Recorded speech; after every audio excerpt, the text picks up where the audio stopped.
Bienvenidos, queridos amigos, al estudio de la Palabra de Dios desde las instalaciones del Centro de Investigaciones en la Universidad de Montemorelos. Decisiones. Decisiones es una palabra clave, fundamental. Todos los días tomamos decisiones. De hecho, cada decisión que tomamos es un ladrillo en la construcción de nuestro carácter. Pero hay tres decisiones muy importantes que tomamos en la vida, que definen el rumbo de nuestra vida. Nuestra decisión por Cristo. Nuestra decisión por la persona con la que pasaremos el resto de nuestra vida y nuestra decisión de servicio a la sociedad, a la humanidad, a Dios. Estas decisiones hay que tomarlas en el marco de una cosmovisión, es decir, en el marco de nuestras creencias. Por eso es importante la palabra de Dios, porque nos ayuda a construir una cosmovisión, ese marco de creencias con el cual tomamos decisiones, entendemos la realidad y también elaboramos juicios con respecto al bien y al mal. En este estudio de la Biblia que vamos a tener sobre las enseñanzas de Jesús para elaborar una cosmovisión bíblica, les invito a visitar nuestro sitio en la internet www.escuelasabaticauniversitaria.org. Quisiera también aprovechar para presentarles unas guías de estudio de la Biblia que pudieran ayudar a la hora de querer saber más sobre estos temas. La primera, las enseñanzas de Jesús, es la que nos acompañará durante este estudio. También está que son citas inspiradas, escritas, sustraídas de libros de la escritora bíblica Elena G. de White. También tenemos este libro en pocas palabras, son las mismas creencias, pero de manera más sencilla. Y también una especial para nuestros jóvenes, para que ellos puedan aproximarse a estas creencias de una manera fácil. Pues tenemos el tema de estudio, los temas de estudio, tenemos la palabra de Dios a la que acudiremos en busca de orientación y sabiduría, tenemos algunos libros de referencia y quiero invitarles para que este espacio sea de reflexión, de estudio y que al elaborar la cosmovisión estemos listos para tomar las decisiones importantes de nuestra vida.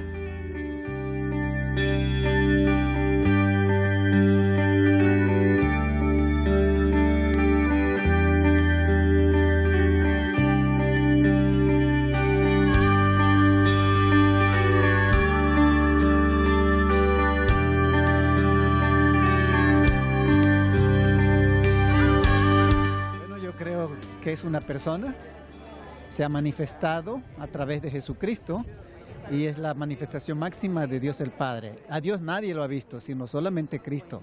Y como Padre nos ama, nos ha dado un mundo en el cual vivir, un mundo maravilloso, y es lo que puedo decir de Dios. Yo le amo y porque Él me amó primero.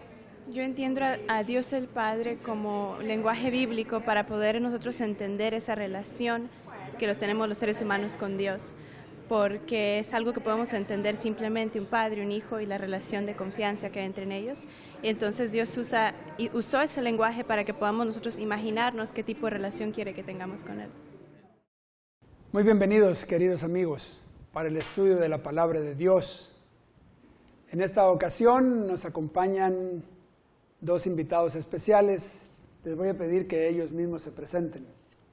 Hola, ¿qué tal? Mi nombre es Lucy Castillo de García y trabajo en Alimentos Colpac. Hola, ¿qué tal? Mi nombre es Enrique García y también trabajo en Alimentos Colpac.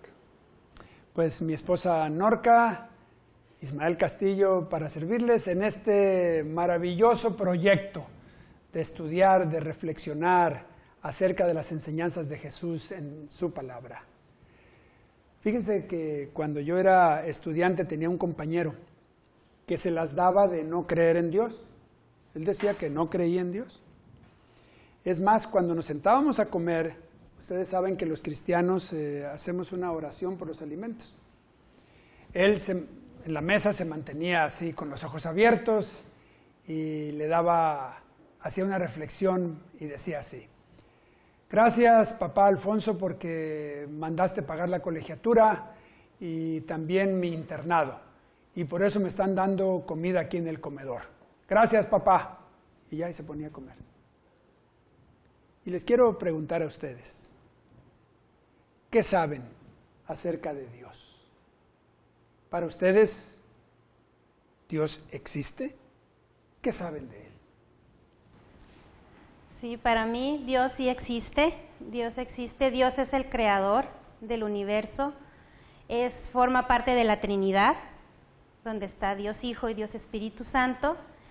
Pero también estuvo dispuesto a mandar a su Hijo a morir por nosotros para que pudiéramos obtener la salvación.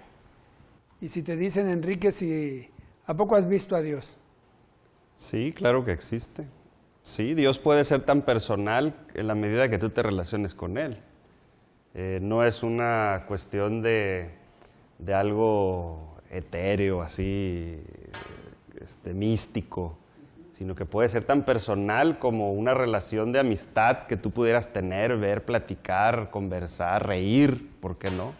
Claro que existe Dios, Dios como creador del universo. Fíjense que Jesús que vivió aquí en la tierra, Jesús que decimos el Hijo de Dios, ¿no? Tuvo una relación con el Padre. De hecho, estamos estudiando nuestras creencias, el marco de referencia de nuestra cosmovisión a partir de las enseñanzas de Jesús. ¿Pueden recordar la forma en que Jesús se relacionó con Dios, con el Padre? Bueno, Jesús tenía una relación estrecha, diaria, constante, a través de la oración. Era una. Tenía un conocimiento completo de lo que era la voluntad de Dios para su vida. La expresaba continuamente, compartía con sus discípulos cuál era esa voluntad de su Padre para con él y para con todos los demás. Sí. ¿Tú sientes, Lucera, que tenía esa relación estrecha con su Padre? Sí, en varios versículos de la Biblia encontramos que él se retiraba a orar muy temprano, estudiaba, sabía de las Escrituras, y yo creo que esa era una forma en la que él se podía mantener en comunicación con su Padre. Así, ¿le hablaba a Dios, le hablaba al Padre? Sí, él se comunicaba con Dios como si estuviera así, sí, uno a uno con su Padre, y recibía de Dios, dice la Biblia, instrucciones para cada día. Así que él no se aventuraba a iniciar un día sin antes haber consultado con su Padre qué era lo que tenía para él en ese día. ¿Cómo consideran a Dios ustedes en términos de que gobierna el universo? Ocurren tantos desastres en el universo que uno puede pensar que ¿cómo lo gobierna, no? Bueno, tenemos que creer, uno, que Dios es creador, pero que las cosas malas que suceden en el mundo no son porque Dios las desea. Dios es un Dios de amor, que ha creado a sus hijos para que vivan en el marco de la felicidad, pero ese marco se ha roto en la llegada del pecado. Y a Dios le duele el pecado, no le gusta que suframos, pero mantiene el control de las circunstancias, pese a lo malo que sucede. Sí. Tú que buscas algunas de las enseñanzas de Jesús, Norca, en su relación con el Padre, pues, algunas cosas que él haya dicho. Pues Dios se manifiesta como un Dios que se preocupa, que es compasivo, que se interesa hasta en los detalles más mínimos de nuestra vida. Dice en Mateo, el capítulo 6, fíjense, voy a leer del versículo 25 en adelante, voy a destacar algunos conceptos. Dice que Dios alimenta a las aves del cielo y nos invita a reflexionar. Y si Él hace eso con las aves, ¿qué no hará por ustedes? También dice que viste a la hierba del campo, y nosotros tanto que nos afligimos en relación con nuestro vestido, ¿para qué se afligen? Dice, si Dios se preocupa, también con mucha más razón les va a vestir, les va a proveer a ustedes para vestirse. Y dice el versículo 32, el Padre Celestial sabe qué es lo que ustedes necesitan. Es decir, la enseñanza de Jesús nos habla de un Dios cercano, atento a nuestras necesidades. Es muy importante que veamos a Dios desde esa perspectiva, pero no se vayan, queridos amigos, regresaremos para seguir hablando de Dios, nuestro Padre Celestial.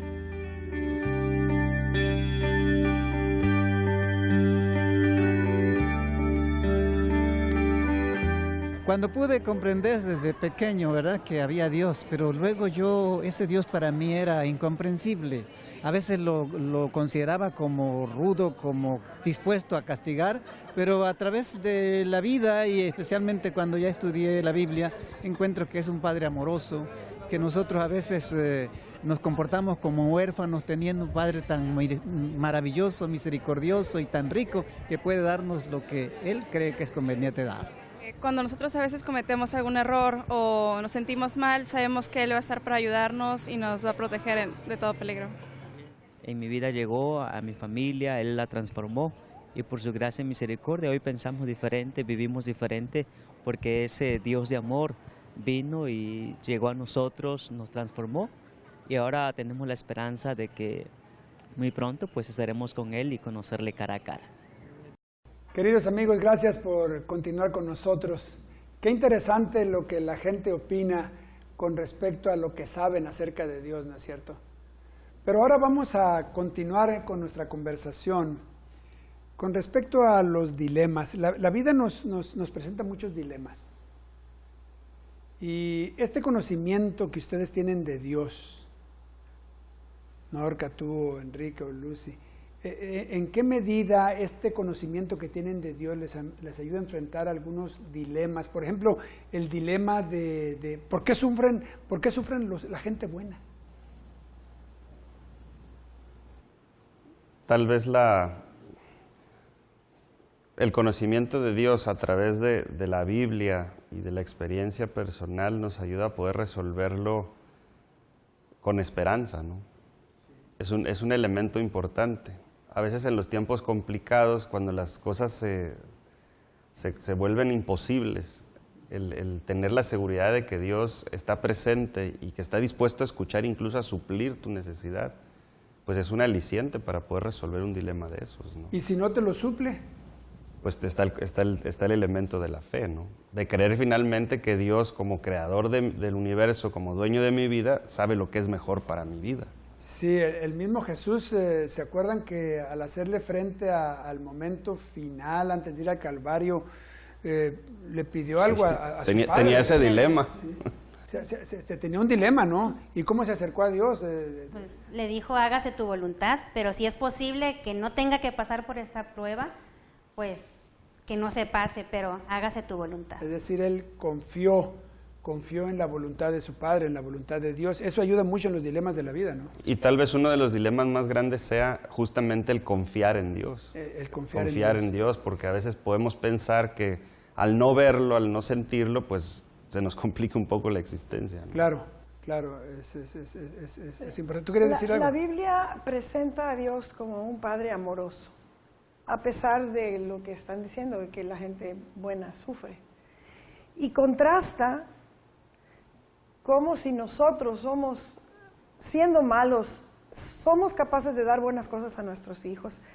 ¿Qué más podrá hacer Dios que es un Dios bueno? Dice en Mateo 7:11, dice, pues si vosotros, siendo malos, sabéis dar buenas dádivas a vuestros hijos, cuanto más vuestro Padre que está en los cielos dará buenas cosas a los que se las piden. Es decir, tú confías en ese sentido, Norca, tú confías que Dios tiene control de tu vida y lo que te ocurre ya pasó por sus ojos supervisores. Sí, Él me ama. Si algo malo me acontece, pues Él lo estará controlando, porque Él quiere lo mejor para mí, Él me ama. Toda la Biblia me dice y me enseña que Dios me ama. Ahora, las enseñanzas de Jesús sugieren que uno se debe acercar a Él como si fuera nuestro Padre.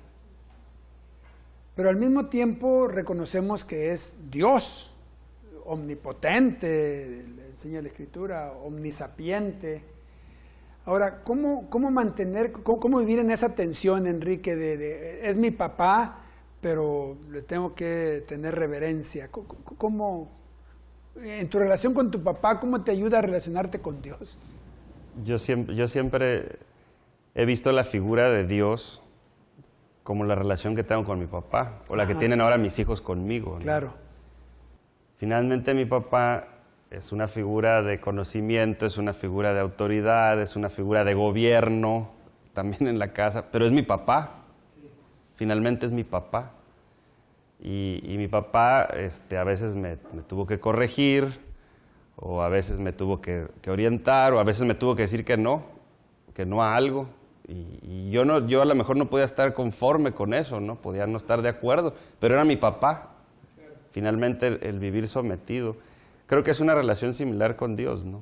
En la medida que nosotros disponemos nuestra voluntad a estar sometido a su voluntad, nosotros entendemos y convivimos de una mejor manera con Dios. Cuando tú te acercas a un enfermo, y te dice, pídale a Dios porque me dé salud, ¿cómo enfrentas ese momento, Norca? Bueno, nosotros no conocemos la voluntad de Dios expresa para la vida de X o de cualquier persona, y sin embargo sabemos que esa persona es hija de Dios y que Dios quiere lo mejor para su vida. Por lo tanto, lo dejamos, o sea, le suplicamos por la salud de esa persona, pero lo dejamos en las manos de Dios para que obre su voluntad en la vida y en la salud de esa persona. Sí, fíjense que cuando yo me aproximo, Lucy, cuando yo me aproximo a un momento de esos, ¿no? Le digo a Dios, Señor, yo me acerco con toda confianza porque eres nuestro Padre y te pido lo que yo quisiera, pero con toda reverencia y respeto porque eres nuestro Dios. Entonces se trata de una relación en la que yo creo, Enrique, que así como tú lo mencionaste, yo creo que en el centro, en el núcleo de esa relación está la confianza, ¿no? Está la confianza. ¿Tú le tienes confianza a tu papá? Claro, completa. Y no esperaría que mi papá me diga algo que me va a hacer mal. O sea, no lo esperaría, no lo concibo, pues.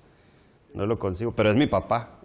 O sea, finalmente es mi papá y lo que él habla sobre mi vida es muy significativo para mí. Y lo que tú planteas para tus hijos es lo mejor que tú quieres que les ocurra lo mejor a ellos, ¿no? Claro, sí, siempre que uno orienta, que uno pues a veces disciplina, es porque uno quiere lo mejor para los hijos. A veces ellos no lo entienden, pero siempre buscamos lo mejor, así que Dios también busca lo mejor para nuestras vidas. Como el texto que leyó Norca, ¿no? Si nosotros que somos malos sabemos dar esas buenas dádivas, sabemos buscar lo mejor para nuestros hijos, ¿cuánto más nuestro Padre Celestial? Aunque a veces no lo entendamos, ¿no? Queridos amigos, vamos a ver qué dice la gente, qué dicen los jóvenes, qué dicen los profesionales acerca de cómo compartir esta visión que tenemos de Dios como nuestro Padre Celestial.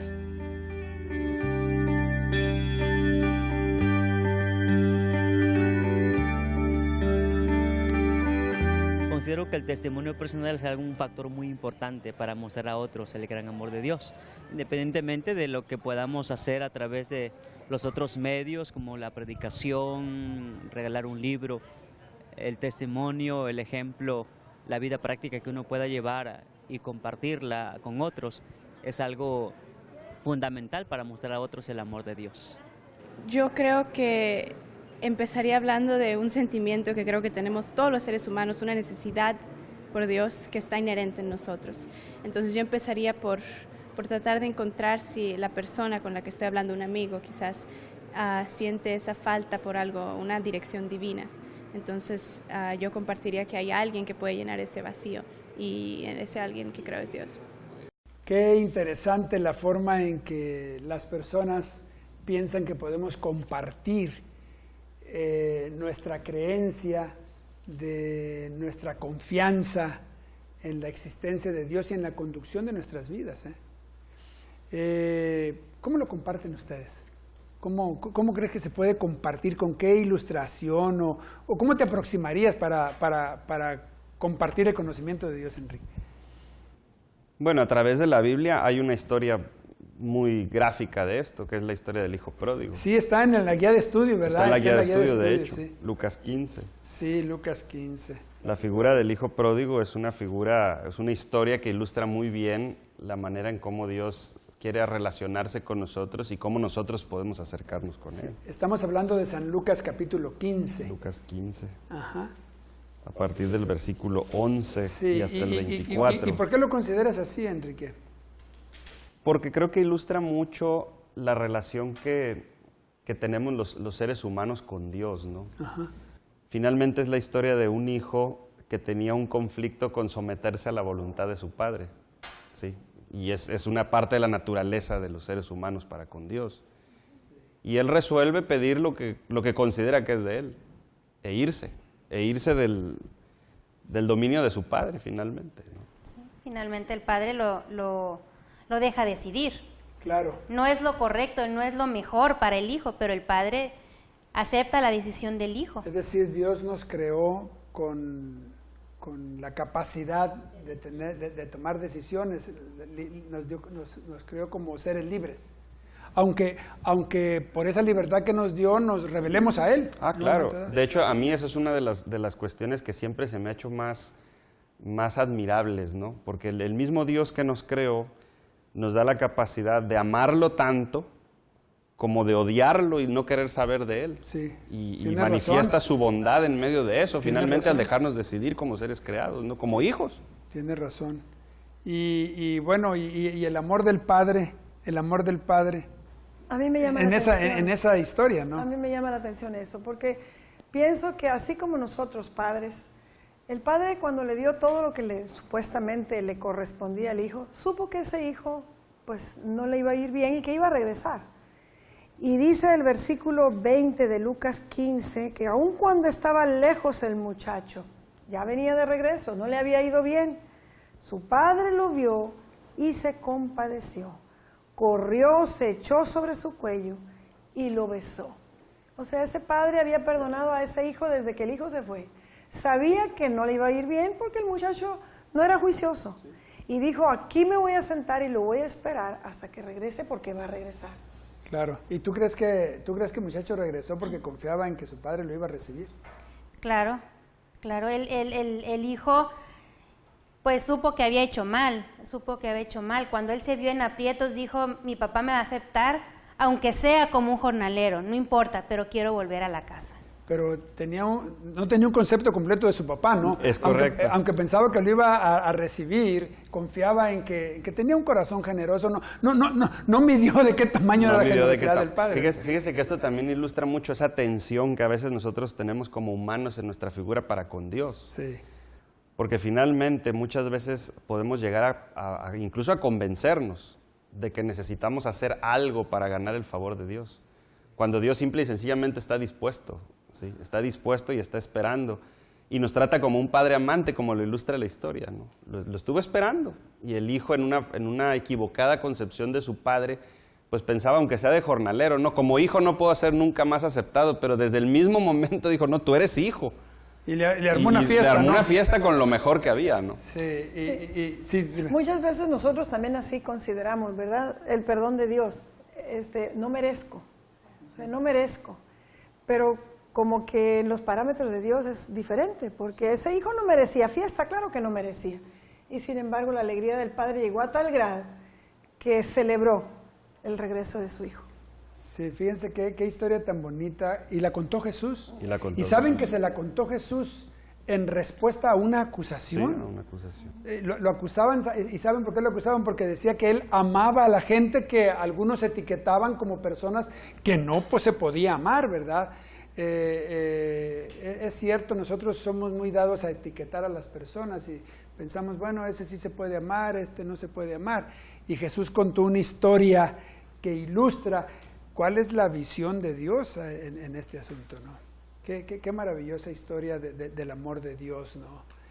Queridos amigos, realmente es una gran bendición abrir la palabra de Dios y darse cuenta de las enseñanzas de Jesús acerca de su Padre. Por cierto que en una entrevista con Nicodemo hay unas palabras de Jesús, Norca, tú las puedes encontrar en San Juan 3:16, que presenta ese espíritu de Dios como el espíritu del Padre del Hijo pródigo. ¿Cómo dice el texto? Dice, es muy conocido por todos los cristianos. Dice, San Juan 3:16, porque de tal manera amó Dios al mundo que dio a su Hijo único, para que todo el que crea en Él no perezca, sino que tenga vida eterna. Ese es Dios, nuestro Padre Celestial.